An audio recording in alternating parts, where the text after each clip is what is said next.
2002ko azaroaren 13an Prestige petroliontzi zarrak istripua izan zuen Galiziako Costa da Morteren parean, eta 6 egun geroago hondoratu zen.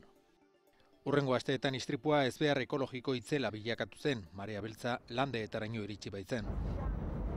Korkubioneko epaitegi txiki honek hartu zuen bere gain ikerketa, lanez gainezka 250.000 foliotik gorako sumarioa osatzeko 7 urte behar izan zituen. Ondoren, hainbat helegite etorriko ziren, eta bide honetatik honaino iritsi gera. Datorren asteartean, Koruñako pabilloi berezi batean, epaiketa areto berezi honetan hasiko da Prestigeen makroepaiketa.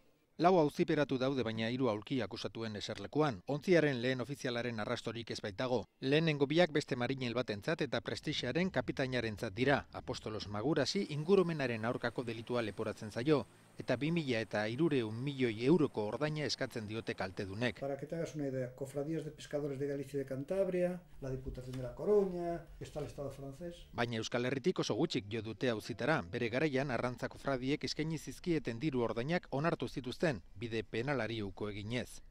Hirugarren aulki bat izango da epaiketan, itsas merkataritzako zuzendari ohiarentzat, alegia, auziperatuta dagoen arduradun politiko bakarra. La situación evoluciona de una manera favorable. López Sorsek bere gain hartu zuen petroliontzia kostatik urruntzeko erabakia, baina nunca maisek uste du bere nagusiak babesteko egin zuela. Y entre ellos concretamente al ministro de Fomento, Álvarez Cascos, de cualquier responsabilidad. Fiskalak ez du kargurik aurkeztu López Sorsen aurka eta ardura guztia kapitainaren gainean jarri du. Nunca maisen ustez berriz arduradun politikoek ardura zuzena izan zuten krisia negargarri kudeatu zutelako, adibidez, larri zaurituta zegoen barkua enbataren kontra bidali zutelako. Que transformaron, a nuestro entender, lo que era un accidente marítimo que estadísticamente se puede producir en las costas de Galicia en una gran catástrofe como consecuencia de sus decisiones tan negligentes y carentes de base científica.